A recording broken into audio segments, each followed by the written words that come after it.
कि कम से कम मुझे अगला जन्म फिर मनुष्य का तो मिले, अन्य योनियों में तो न जाना पड़े।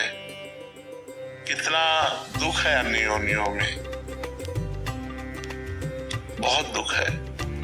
अपने तो थोड़ा कहीं दर्द हो जाए, पीड़ा हो जाए तो डॉक्टर से मिल सकते हैं, लेकिन जंगलों में पशु पक्षी हैं, घाव हो जाता है, कांटा लग जाते हैं, बीमारियां आ जाती हैं, उनको कौन देखता है। मान लो पालतू पशु की तो औषधि पालने वाला करवा दिया, लेकिन जो जंगलों में है, जो बहुत सी ऐसी योनियां हैं। बहुत अच्छा हम खान पान, रुपया पैसा, मकान एकत्रित सब कर लिए, लेकिन जब शरीर छूटेगा तो कुछ साथ नहीं जाने वाला। तो जो साथ जाने वाला है उस पर हम ध्यान दें कि वो भी हमारे जीवन में होना चाहिए। जैसे ये भी आवश्यक है तो वो भी अति आवश्यक है। हमारा परिवार है, उसके पोषण के लिए धन चाहिए। धन के लिए हमें राष्ट्र सेवा रूपी नौकरी मिली है, उससे हमें धन मिलता है, परिवार का पोषण होता है, और एक सम्माननीय नौकरी है, कोई साधारण नौकरी नहीं है। जो आर्मी की है ये बहुत सम्माननीय है। जो सैनिक अपने प्राणों को बलिदान करके बॉर्डर पर हर कष्ट सह रहा है, उससे बड़ा हम दो ही को सम्मान करते हैं अधिक, संत और सैनिक। जो संत तपस्या पूर्वक जीवन व्यतीत करके अपने जीवन की तपस्या समाज को देते हैं, ऐसे ही सैनिक अपने परिवार का प्रेम छोड़कर, राग छोड़कर, सुख सुविधा छोड़कर वो बॉर्डर पे हम चैन से सोते हैं, वो रात में जगता है, वो गोली खाने के लिए तैयार है, इसलिए हम उसका सम्मान करते हैं। तो बहुत शानदार आपकी नौकरी हुई है, बहुत सम्माननीय नौकरी है। बस नाम जपना शुरू कर दीजिए। अगर नाम चल जाए तो परलोक संभल जाएगा नाम से, और इस लोक में तो भगवान ने बना ही दिया। अब अगला हमारा जो जन्म हो, एक तो हो ना, और अगर हो तो फिर मुझे भारत में मनुष्य शरीर मिले और फिर मैं साधना करके भगवान को प्राप्त हूँ, अपने राष्ट्र की सेवा करूँ। इसलिए नाम जप जरूर कीजिएगा। भगवान का नाम जब केवल अगर चल रहा है तो और पूजा पाठ ना भी होगा तो सब ठीक हो जाएगा। नाम जप से सब ठीक हो जाता है। हाँ, नाम जप से अंतिम समय अपने पुत्र को पुकारा अजामिल ने नारायण, तो उसका कल्याण हो गया। हम जानबूझकर नारायण नारायण जपेंगे, हमारा कल्याण नहीं हो जाएगा, पक्का हो जाएगा। इसलिए नाम जप कीजिए, जो आपको नाम प्रिय हो भगवान का वो नाम जप कीजिए। आयुष जी नेपाल से। राधे राधे। राधे राधे महाराज जी। महाराज जी, मेरा स्वभाव थोड़ा हास्य प्रिय है। मुझे लोगों को हंसाना और उन्हें खुश देखना अच्छा लगता है, इसलिए मैं उन्हें हंसी मजाक की बातें बताता हूँ। लेकिन कई बार लोग मेरे इस स्वभाव को हल्के में ले लेते हैं। वे मजाक में कुछ भी कह देते हैं और मैं कुछ नहीं कहता, क्योंकि मुझे लगता है कि अगर जब तुम मजाक करके हंसाते हो, वो मजाक करते तो क्या परेशानी है? तुमको भी हंस देना चाहिए, नहीं, बुरा नहीं मानना चाहिए। देखो, अगर हमारा विनोदी स्वभाव है तो हम किसी न किसी का उपहास करेंगे ना, तभी तो हंसी होगी। किसी न किसी वस्तु, व्यक्ति, स्थान, उसका उपहास करेंगे। अगर कोई हमारा उपहास कर देता है तो जी महाराज जी, मैं किसी का उपहास नहीं करता हंसाने के लिए। जो बातें में जो उस सिचुएशन के अनुसार ये कह रहे मेरी बातों को फिर वो हल्के में ले जाते हैं, उनमें तो कोई वेदांत की बात थोड़ी कि आपकी बहुत गहरी बात है। हल्की बात तो है, हंसाना हल्की बात तो है ना। वेदांत की बात, जो शास्त्र की बात है, वो हल्की बात नहीं है, उसे गहराई से समझना चाहिए। हंसी मजाक की बातों को गहराई से थोड़ी लेना चाहिए। आप गहराई से ले रहे हो, इसलिए आपको लगता है सामने वाला हल्की बात हमारी करके हमको नीचा समझ रहा है। आप गहराई से ले रहे हो, आपको नहीं लेना चाहिए। सामने वाला यदि हमारा विनोद कर रहा है, हमारा मजाक उड़ा रहा है, तो हमको भी हंस देना चाहिए। अपने को अपनी मस्ती में रहना चाहिए। दूसरा हमें क्या कह रहा है ऐसा देखोगे तो मस्त नहीं रह पाओगे। दूसरा उसकी मति है, उसकी बुद्धि, उसकी खोपड़ी है, वो अपना काम कर रही है, हमारी खोपड़ी जो काम कर रही है, हमको अपने में मस्त रहना चाहिए। ठीक है ना? नाम जब करते हो, हाँ, बहुत सुंदर है। प्रभात राय जी वाराणसी से। है ना, इसमें बड़ा पावर है। जैसे आप कोई सेवा किए तो हमारा मन होगा, आप क्या लेंगे? कुछ नहीं। फिर आप सेवा करें, फिर पूछे क्या लोगे आप? कुछ नहीं। तो जितना आप कहोगे कुछ नहीं, उतना ही हम आपके प्रति समर्पित होते जाएंगे। आपके प्रति हम यहाँ तक समझ लो कि कमजोर होते जाएंगे। हम इतना कमजोर हो जाएंगे कि एक दिन आपके सामने हम सकुच जाएंगे। जब आप कुछ नहीं लेंगे तो आपकी अधीनता हो जाएगी, आपकी अधीनता हो जाएगी। देखो, सर्वलोक महेश्वर अखिल ब्रह्मांडों के स्वामी भगवान श्री राम हनुमान जी से कहते हैं, कितनी सकुच है इस बात में देखना। प्रत्योपकार करो का तोरा, सन्मुख हुई न सकत मन मोरा। मैं आपकी सेवा के बदले में क्या करूं?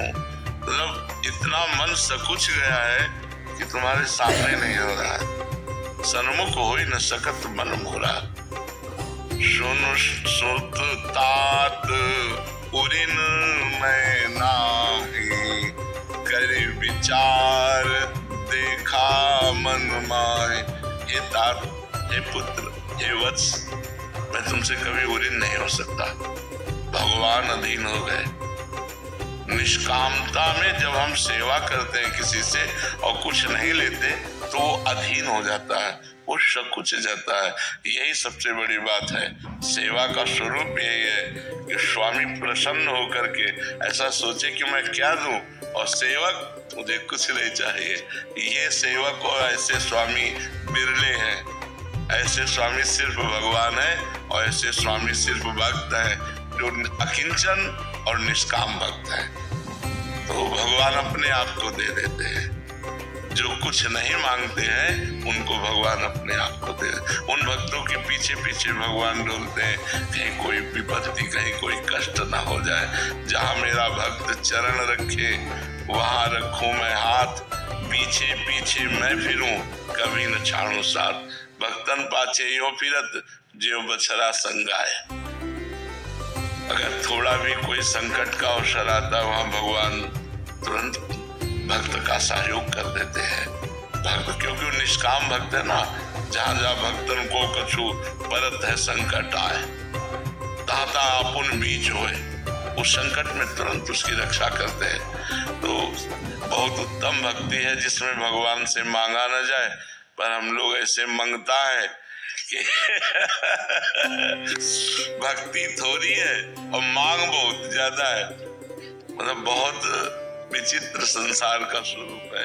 और भगवान ने 10 बार आपकी बात पूर्ण कर दी है और 11वीं बार पूर्ण ना करें तो श्रद्धा खत्म। ऐसी भक्ति है। 11वीं बार अगर हमारी बात ना पूर्ण करें तो श्रद्धा खत्म हो जाए। ऐसी बहुत नाजुक भक्ति है। भक्ति बहुत बलवान और पुष्ट होनी चाहिए। वो निष्काम भक्ति होती है। हम आपसे प्यार करते हैं, आप हमारी तरफ ना देखें, आप हमको कभी सुख न पहुंचाए तो भी मैं आपसे प्यार करूंगा, ये बलवान भक्ति है। और ये दे दो भगवान, ये दे दो भगवान, ये दे दो। और जब भगवान ने देखा कि ये चीज इसके लिए ठीक नहीं है और नहीं दिया तो भगवान से श्रद्धा हो गई। हमारी पत्नी बहुत मांगती रहती है भगवान से। वैसे हमें लगता है मांगे, क्योंकि पिता है, सर्वेश्वर है, सर्वलोक महेश्वर है, पर उन पर ये छूट दे दे कि तुम्हारी इच्छा हो तो पूर्ण कर देना और तुम्हारी इच्छा ना हो तो पूर्ण मत करना। हम मांगते रहे, हमारा मांगने का स्वभाव है, लेकिन जिससे हमारा मंगल हो वही बात पूर्ण करना। तो हम भगवान को छूट भी तो दे दें, अब ये होना ही चाहिए तो ऐसा भी नहीं। भगवान सेवक थोड़ी, वो स्वामी है। वो देखेंगे, जैसे छोटा बच्चा माँ से कहता हम चाकू से खेलेंगे, तो चाकू से थोड़ी, वो बहुत बिरज जाए, क्योंकि वो जानती है कि चाकू से खेलना चलेगा, अपने मार लेगा। ऐसे ही भगवान से यदि हम माया मांगे और भगवान देख रहे हैं कि इससे इसका मंगल हो जाएगा तो फिर देंगे नहीं, चाहे जितना रो, क्योंकि भगवान मंगल भवन है, वो अपने भक्त का मंगल ही करते हैं। सर्वशक्ति उपाध्याय जी, राधा वल्लभ श्री हरिवंश महाराज जी। गुरुदेव, जब मेरे जीवन में प्रतिकूलता थी तब नाम जप निरंतर चल रहा था, परंतु जब से जीवन में अनुकूलता आई है एवं माया के प्रभाव से समाज में प्रशंसा रूपी सम्मान मिला है, कभी कभी तब मेरा भजन नहीं बन पा रहा महाराज जी। हाँ, इसीलिए सम्मान को विष कहा गया है, अपमान को अमृत कहा गया है। अनुकूलता को और प्रतिकूलता को दोनों को समान करके भजन किया जाए तो बात बन जाएगी। देखो, अनुकूलता रहेगी नहीं, बन जाएगी। देखो, अनुकूलता रहेगी नहीं। जब प्रतिकूलता नहीं रही थी तो अनुकूलता कैसे रह जाएगी? जैसे दिन है तो रात आएगी, रात है तो दिन आएगा। ऐसे हमको अनुकूलता में डट के भजन करना चाहिए कि प्रतिकूलता को सहने की सामर्थ्य आ जाए। और प्रतिकूलता में भजन तो होता ही है भक्त का, क्योंकि वो भगवान किसी और कोई आश्रय नहीं रहता। अनुकूलता में थोड़ा मन मनोरंजन में लग जाता है, तो उसी को संभाल लो, अनुकूलता में संभाल लो तो बढ़िया बात। अगर हमारा अनुकूलता में भजन बन रहा है डट के, तो प्रतिकूलता में स्वाभाविक भजन बनेगा। कुछ लोगों का कहना होता है कि अनुकूलता में भजन होता है, प्रतिकूलता में छूट जाता है। बस सिद्धांत है, यदि अनुकूलता में भजन करोगे तो प्रतिकूलता में और गाढ़ भजन होगा, क्योंकि भगवान के सिवा कोई हमारा आश्रयदाता है नहीं, तो हम और भगवान का भजन करते हैं। तो जहाँ सुख सामग्री आती है वहाँ भगवान को भूल जाते हैं। तो ऐसी असावधानी ना करें, सुख में और भजन करें, नियम पूर्वक भजन करें, तो हम विपत्ति पर विजय प्राप्त कर लेंगे। जो कल आने वाली है उस पर हम विजय प्राप्त कर लेंगे। तो देव भगवान कृपा करे कि मेरा नाम जप होना। आप खूब नाम जप मिले जी। जतिन सैनी जी। श्री हरिवंश महाराज जी। महाराज जी, मैं पिछले 4 साल से एकांतिक वार्तालाप सुन रहा हूँ। नाम जप से जीवन में बहुत परिवर्तन आया है, पर जब दूसरों के मन की बात सुनने को मिलती है कि उनके हृदय में गंदे विचार आ रहे हैं, तो मेरे मन में तो आते नहीं महाराज जी। कहीं मैं गलत मार्ग पे तो नहीं हूँ या कोई अहंकार मत करो, अहंकार मत करो। मेरे मन में गंदे विचार नहीं आते, ऐसे अहंकार न करो। अलग अलग धरा है। मानो जैसे ये भजन कर रहे हैं, इनको 4 साल हुए, लेकिन आप 10 साल पूर्व जन्म में भजन कराए हैं और इस साल में अभी सुना और जागृत हो गया, भजन शुरू हो गया, तो आपका 10 साल पीछे का है ना, तो जुड़ गया ना, तो आप आगे चलोगे। तो आप आज से आगे थोड़ी चल रहे हैं, पीछे भजन हुआ है, वही जागृत हुआ है। तो पीछे जो लड़ाइयाँ लड़ी वो आज लड़ रहा है, तो वो जब आज का अनुभव बताएगा तो आपको लगेगा कि हमारे, तो आपका 10 साल का पीछे का स्टॉक है। समझ पा रहे आप? तो अहंकार न करें, दैन्य भाव से रहे कि भगवान की बड़ी कृपा है जो हमारे अंदर कोई विकार नहीं आ रहे और नाम जप में बड़ी प्रीति हो रही। शांत भाव से चले, और जो जप रहा है और जिसके मन में विकार आ रहे हैं, भगवान उन पर भी कृपा करेंगे। आज नहीं तो कल उनका भी हृदय निर्मल हो जाएगा, क्योंकि नाम जब चल रहा है तो निर्मल तो हो ही जाएगा। तो ऐसे अहंकार कभी न करे कि मेरे हृदय में कोई दोष नहीं है। ममता रानी जी। राधे राधे महाराज जी। महाराज जी, मनुष्य जीवन में आने वाली परिस्थितियों के समय भी जब उसे चारों तरफ अंधकार ही दिखाई दे, तो नाम सुमिरन भजन आदि उस समय कैसे संभव है महाराज? क्यों नहीं, उस समय तो बिल्कुल ऐसे संभव है जैसे तूफान आ जाए, पहाड़ का आश्रय ले ले। तूफान आ जाए और पहाड़ का आश्रय ले ले, तो ऐसे ही जब कोई आश्रय नहीं दिखाई दे रहा, तभी तो चकाचक आश्रय भगवान का होता है। तभी तो उस समय सुदृढ़ आश्रय होता है कि हे भगवान, हे नाथ, अब आपके सिवा कोई नहीं है, हे नाथ आप संभालना, हे भगवान आप संभालना। वही तो शरणागति के लिए ठीक अवसर है। जब कोई सहयोग न दे तब सच्ची शरणागति होती है भगवान की। कोई अब नहीं है, नाथ चारों तरफ अंधेरा, आपके सिवा कोई नहीं। तो ऐसा कैसे हो सकता है कि संसार हमें साथ नहीं दे रहा और भगवान की याद हमें ना आवे? ऐसा कैसे हो सकता है? हम भक्त हैं, कहीं न कहीं सत्संग सुन रहे हैं, कहीं न कहीं संतों से मिल रहे हैं, तो हमारे हृदय में एक बात तो है कि जब कोई सहारा न देगा तो भगवान तो है ना। तो भगवान का आश्रय विपत्ति में बहुत जोर का होता है। हे नाथ, अब आप ही बचाओ, हे प्रभु अब आप ही इज्जत रख सकते हो, हे भगवान अब आप ही हमारा सहयोग कर सकते हो। उस समय तो ऐसी प्रार्थना प्रतिपल होती है और एकदम तदात्म हो जाता है भगवान में जीव। जब संकट आता है, जब विपत्ति आती, पर वो जो भगवान का भजन कर रहा है, जो भजन नहीं करेगा वो मारा घूमेगा, उससे फोन मिलाएगा, उससे बात करेगा, उससे बात करेगा, निराश हो जाएगा, ज्यादा निराश हो जाएगा तो की सोच लेगा, वो भगवान की तरफ जाने की नहीं सोचेगा। जिसने भजन नहीं किया, जो भगवान से नहीं जुड़ा है, उसको रास्ते नहीं पता है भगवान का।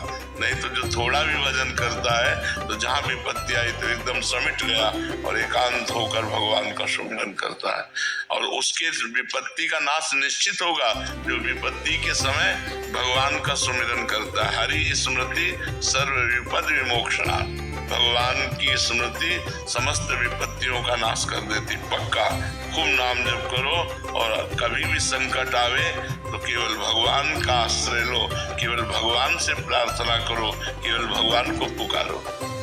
कर्नल रुपेंद्र पाठक जी, राधे राधे महाराज जी। महाराज जी, लाइफ में सब अच्छा चल रहा है भगवान की कृपा से, मुश्किल वक्त में भी भगवान निकाल देते हैं, पर एक भावना रहती है कि समय निकला जा रहा है, बहुत कुछ करना बाकी है, और ऐसा ना कर पाए और अंतिम समय आ गया तो क्या होगा? ऐसा क्या किया जाए कि सब खुशी से समाप्त हो? देखो, ये लाइफ सुखपूर्वक कट रही है, कोई खास बात नहीं है, क्योंकि शरीर छूटेगा और आप जिस कार्य के लिए प्रधान आए हैं उस कार्य को यदि कर नहीं रहे हैं, बड़े भाग्य से मनुष्य शरीर मिला है। अभी शरीर छूट जाए, इसके बाद हमको किस योनि में जाना पड़ेगा कोई हमें पता नहीं है। पशु पक्षी कीड़ा मकोड़ा सुअर कुत्ता गधा क्या बनाया जाए कुछ पता नहीं है। तो हमको साधन धाम मोक्ष कर द्वारा पाई न जे परलोक सम्हारा, सो परत्र दुख पावे सिर धुनि धुनि पछताए। मनुष्य शरीर से ऐसा साधना किया जाए कि कम से कम मुझे अगला जन्म फिर मनुष्य का तो मिले, अन्य योनियों में तो न जाना पड़े। कितना दुख है अन्य योनियों में, कितना दुख है अन्य योनियों में, बहुत दुख है। अपने तो थोड़ा कहीं दर्द हो जाए पीड़ा हो जाए तो डॉक्टर से मिल सकते हैं, लेकिन जंगलों में पशु पक्षी हैं, घाव हो जाता है, कांटा लग